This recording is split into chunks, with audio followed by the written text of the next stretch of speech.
भित्रको अन्तर्वितरणमा फेलेर केपी ओलीलाई बाहिर पठाउन खोज्नुभयो। केपी ओलीले नेपालको संवैधानिक कानुनी हैसियतलाई प्रयोग गरेर तपाईलाई सडकमा पुर्याउनु भएको छ। सत्य यही हो। राजनीतिको खेल खेल्दाखेरि दायाँ बायाँ विचार गरेर खेल्नुपर्छ। हाम्रो सम्माननीय प्रधानमन्त्री सबै कुरामा स्पष्ट हुनुहुन्छ। पार्टी एकताको रक्षाका लागि प्रथम अध्यक्षको हैसियतमा कमरेड केपी ओलीले केन्द्रीय कमिटी विस्तार गरेर 1199 पुर्याउनु भएको छ। यसको रहस्य बुझ्नु भएको छ? 441 मात्रै आउने हो भने 40% पुर्याएर फुट्न सक्नुहुन्थ्यो उहाँहरू। 1199 भएपछि 40% पनि पुग्दैन, उहाँहरू फुट्न पनि पाउनुहुन्न। र सरकारको कुरा गर्नुहुन्छ भने 25 जनाको मन्त्रीमण्डलमा 7 जनाले राजीनामा दिनुभयो, 7 जना हामीले थपिहाल्यौँ, सरकार हाम्रै हो।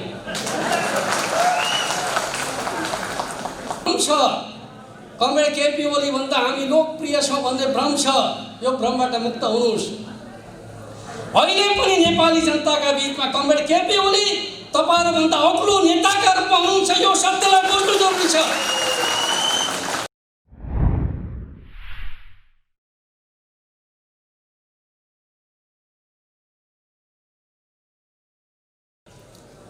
एउटा ऐतिहासिक सहमति पनि कायम गर्यो।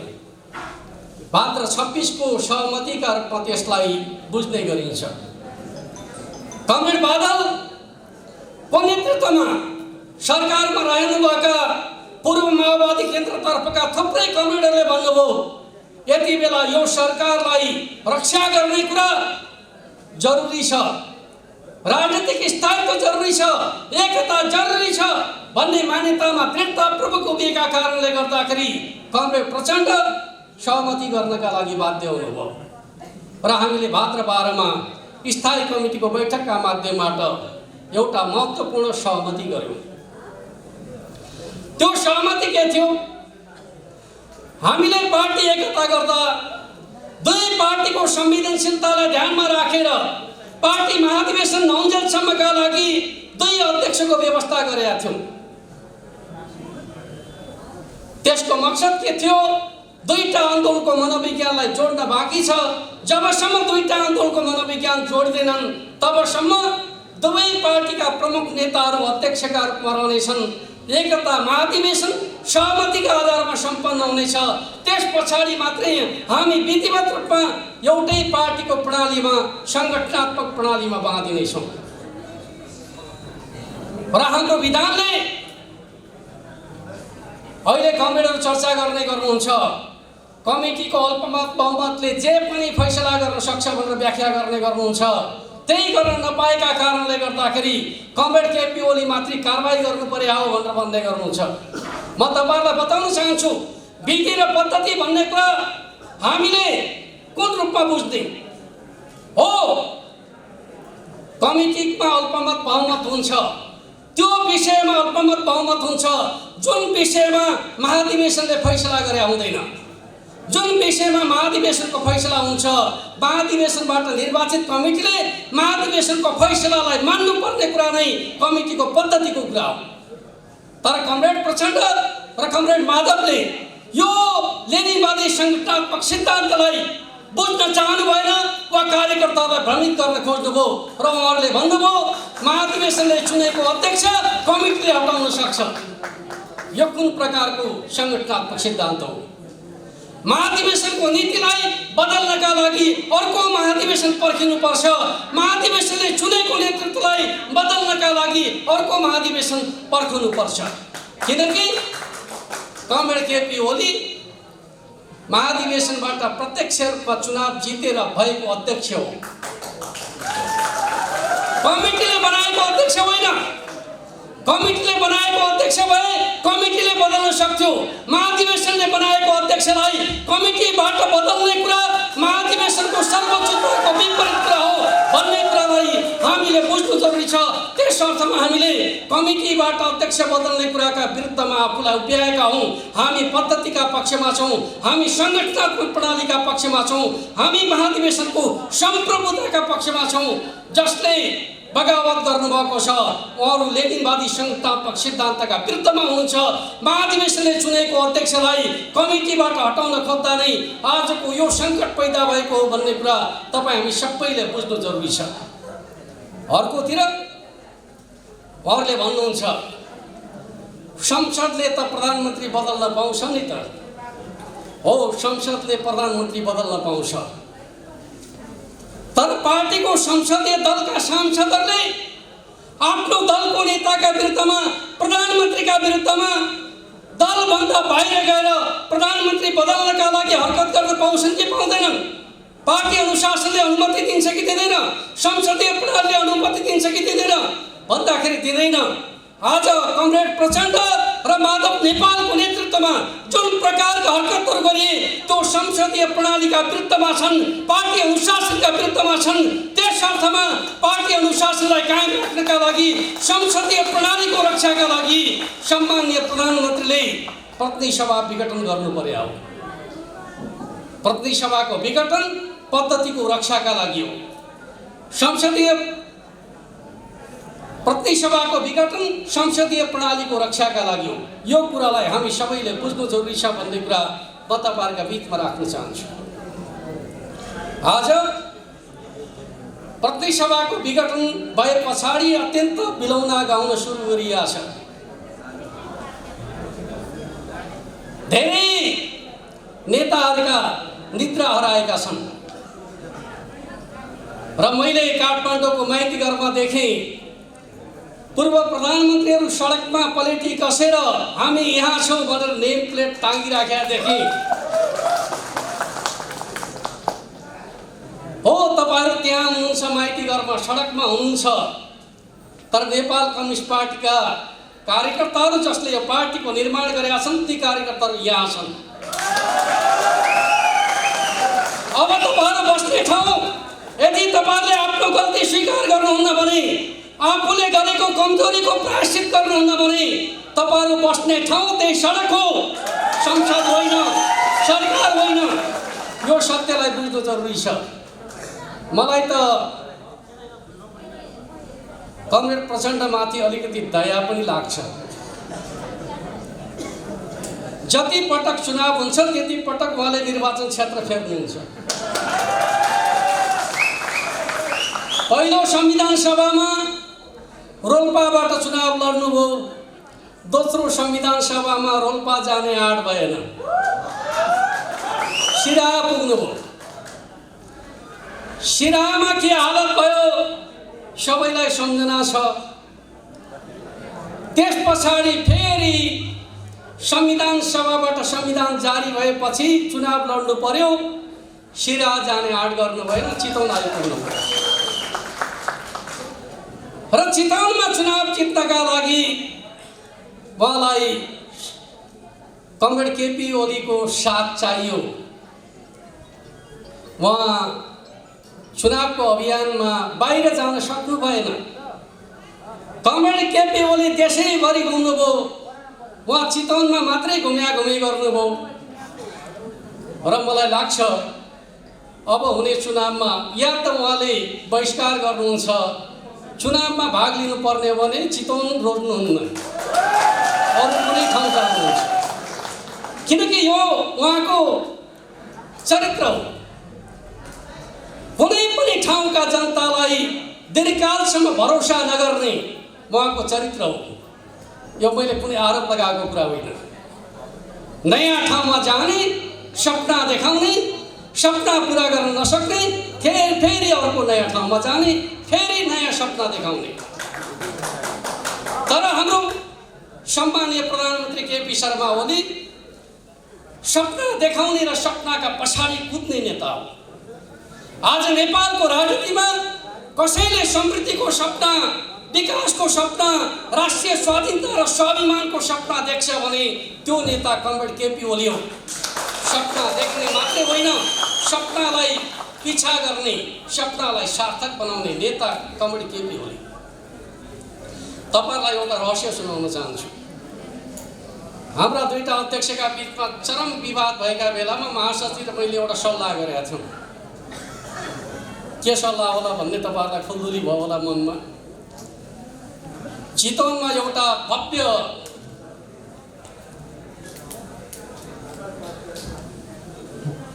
सवाल बनाउने, बहुद्देश्य सवाल बनाउने, अरबौंको लगानीको सवाल बनाउने र त्यो सवालको शिलान्यास गर्न प्रधानमन्त्री र पुष्पकमल दाहाल प्रचण्ड चितवन आउने, ताकि भविष्यमा पुष्पकमल दाहाल प्रचण्डलाई यो ठाउँका जनताका बिचमा स्थापित गर्दाखेरि पार्टी एकता मिल्ला भन्ने सपना हामीले देखेका थियौँ। पटक पटक क्षेत्र फेरिरहने उहाँको जुन चिन्ता थियो, त्यो चिन्तालाई दूर गर्नका लागि एउटा महत्त्वपूर्ण परियोजना सहित प्रधानमन्त्रीलाई ल्याउने हाम्रो चाहना थियो।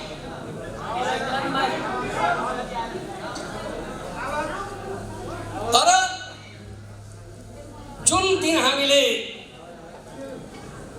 उहाँलाई यहाँ ल्याउने योजना बनाएका थियौँ, त्यसको एक दिन अगाडि उहाँले के गर्नुभयो त भन्दाखेरि आफ्नो राजनीतिक भविष्यमाथि खुडा प्रहार गर्नुभयो।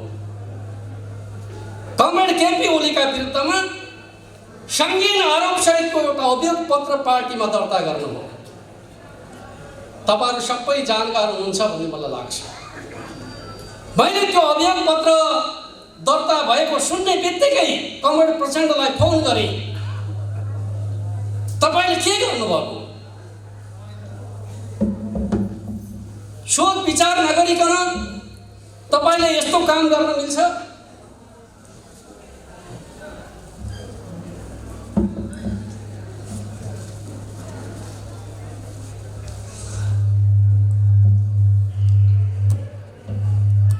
मैले उहाँलाई भने, तपाईले जुन प्रकारका अभियोग प्रथम पार्टी अध्यक्ष र सम्माननीय प्रधानमन्त्रीमाथि लगाउनु भएको छ, यसको परिणाम ख्याल गर्नु भएको छ?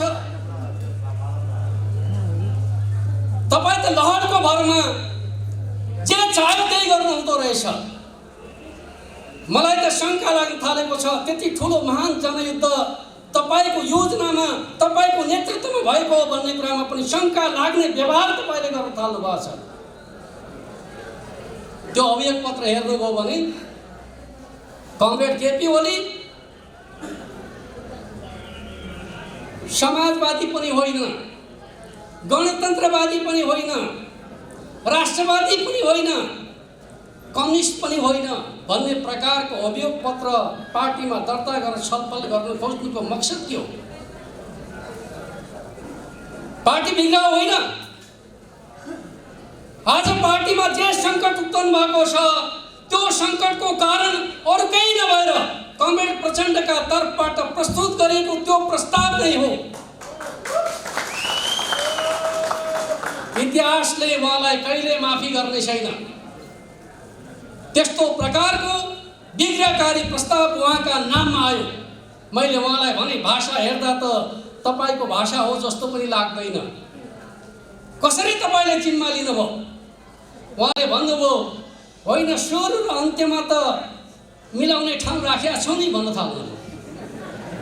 सुरु र अन्त्यमा मिलाउने ठाउँ राखेर बीचमा भयभरिका नचाहिँदा कुराहरूको फतुर लगाएपछि पार्टी निर्माण हुन्छ कि पार्टी ध्वंस हुन्छ? तपाई जे गर्दै हुनुहुन्छ तपाईले ठिक गर्नुभयो।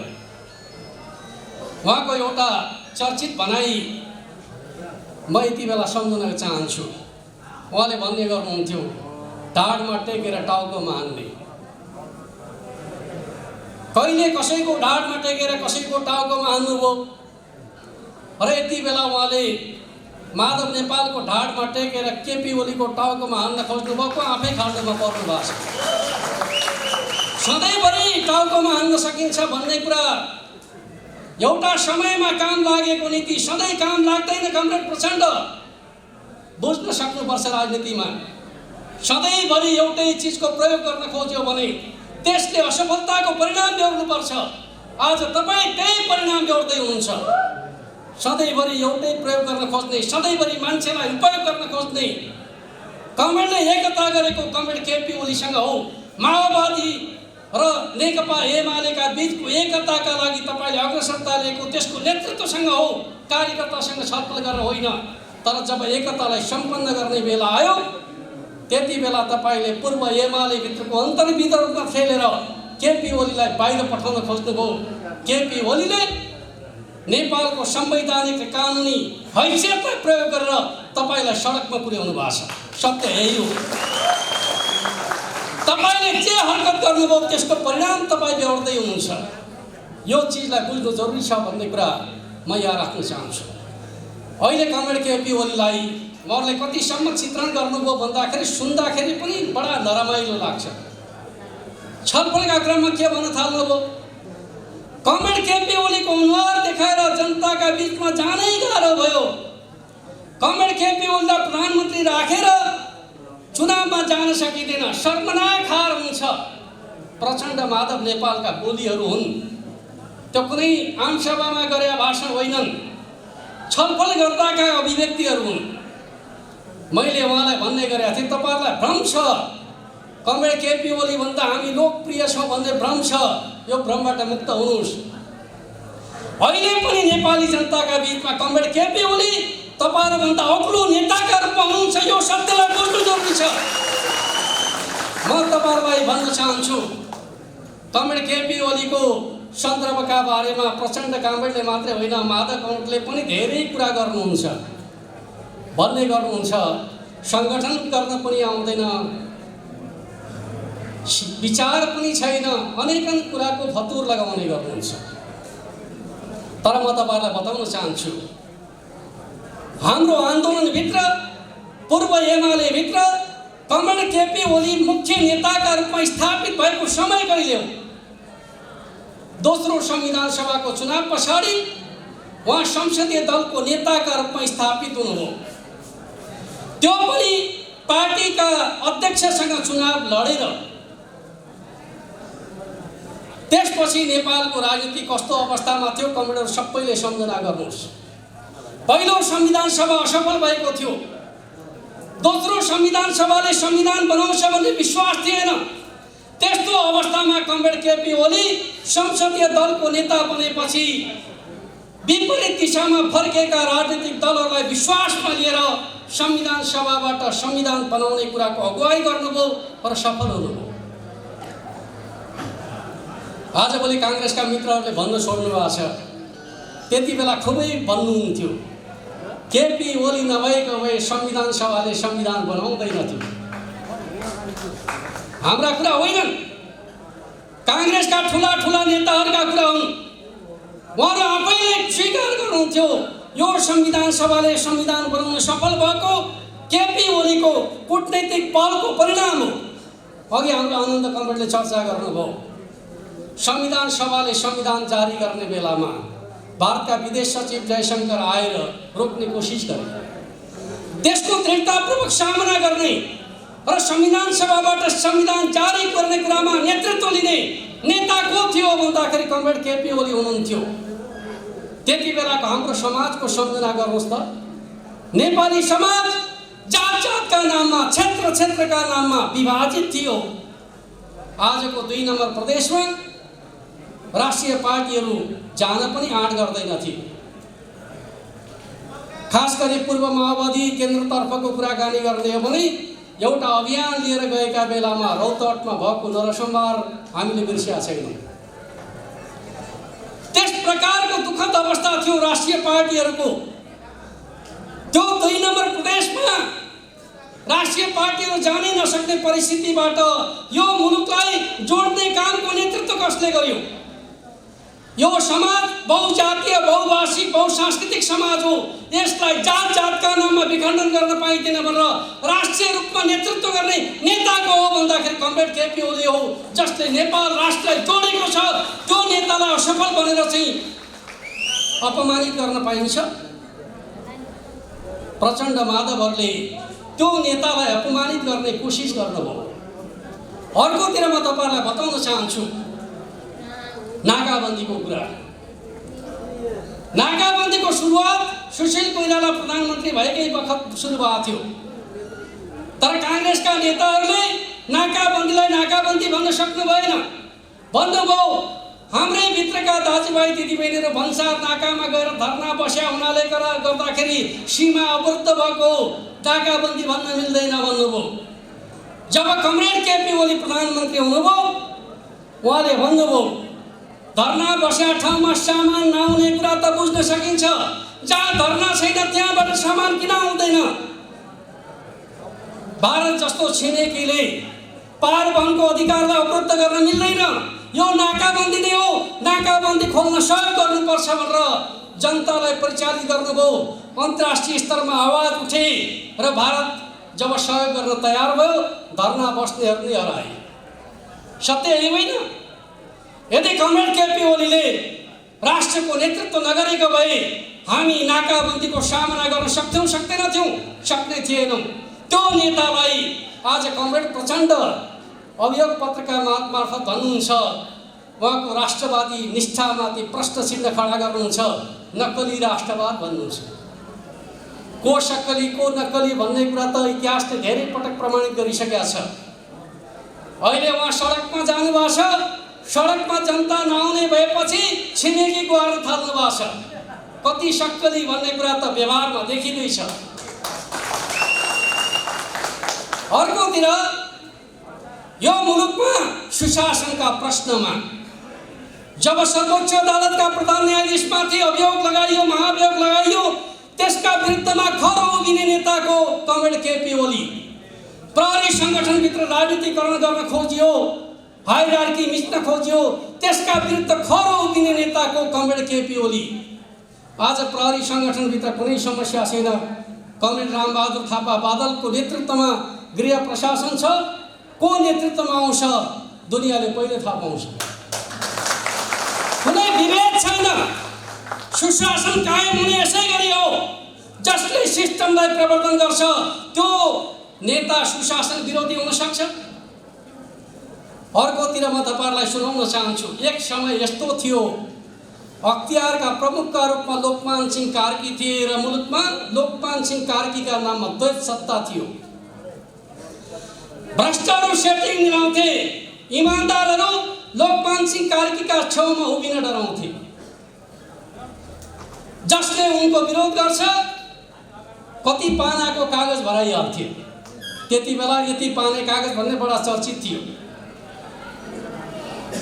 लोकमान कार्की जे भन्छन् प्रशासनका मान्छे खुरुखुरु मान्थे, प्रधानमन्त्रीको कुरा मान्न गाह्रो मान्थे, लोकमानका कुरा खुरुखुरु मान्थे। त्यस प्रकारको द्वैत सत्ताका विरुद्धमा लड्ने आँट गर्ने नेता को थियो भन्दाखेरि कमरेड केपी ओली, जसले लोकमानका विरुद्ध महाभियोगको नेतृत्व गर्नुभयो र लोकमानलाई नेपालबाट भागेर क्यानाडा जाने स्थिति सिर्जना गर्नुभयो।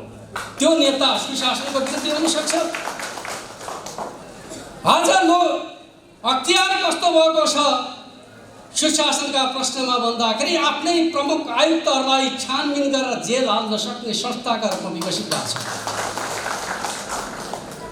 आज अख्तियारमाथि इमानदारहरूले भरोसा गर्न थालेका छन्, बेइमानहरू डराउँछन्। त्यसपछि मैले भने के तपाईँ प्रधानमन्त्री हुने कुरा नै तपाईँका लागि मुख्य हो त भन्दाखेरि उहाँले हो भन्नुभयो। त्यसपछि मैले भने तपाईँ प्रधानमन्त्रीलाई हटाउन खोज्ने, प्रधानमन्त्रीले तपाईँलाई अध्यक्ष प्रधानमन्त्री बनाउने भन्ने कुरा त सजिलो देख्दिन। यदि अहिले तपाईँले अभियोग फिर्ता लिएर प्रधानमन्त्रीलाई सहयोग गर्नुभयो भने चुनावी सरकारको प्रधानमन्त्री बनाउने कुरामा हामी पहल गर्छौँ भने उहाँले चुनावी सरकारको प्रधानमन्त्री त पर्खिन सकिँदैन भन्नुभयो। त्यसपछि मैले भने तपाईँ प्रधानमन्त्रीको विरोध गर्ने, प्रधानमन्त्रीले तपाईँलाई सहयोग गर्ने कुरा त सम्भवै छैन। एउटाले सिद्ध्याउन खोज्ने, अर्काले पुरस्कार दिने कुरा हुन सक्छ र हुन सक्दैन। पार्टी एकता जोगाउने हो भने त्यसो भए तेस्रो विकल्प बजाउँ। तेस्रो विकल्प भने के हो त भन्दाखेरि तपाईहरुमध्ये अहिलेसम्म प्रधानमन्त्री नभएका कमरेड वामदेव गौतमलाई चुनाव लड्न पठाउँ। जुन ठाउँ सबभन्दा बलियो छ त्यो ठाउँ खाली गरौँ, त्यही ठाउँबाट कमरेड वामदेव गौतमलाई चुनाव जिताएर ल्याउँ। त्यस पछाडि एउटा निश्चित समयमा उहाँलाई प्रधानमन्त्री बनाउँ र पार्टी एकतालाई जोगाउँ। उहाँले भन्नुभयो यो त अत्यन्त हास्यास्पद, कमरेड वामदेव गौतमले कहाँबाट चुनाव जित्छन् भन्न थाल्नु। कुरा त बुझियो। उहाँहरू आफ्नो षड्यन्त्रमा अत्यन्त दृढ हुनुहुन्छ। कसैको आदेश पालन गर्नु छ, पार्टी एकता जोगाउने कुरा सम्भव रहेनछ भन्ने कुरा लागेपछि स्वाभाविक रूपमा हामी बाध्य भयौँ र यो अप्रिय निर्णय गर्नु पर्यो। र म तपाईँलाई के कुरा भन्न चाहन्छु भन्दाखेरि जनताले 5 वर्षका लागि जनादेश दिएको कारणले गर्दाखेरि 3 वर्षमै चुनावमा जाने कुरा सुखद कुरा होइन। तर जनताका बीचमा जाने कुरा के अलोकतान्त्रिक कुरा हो, के तानाशाही कुरा हो, के निरङ्कुश कुरा हो?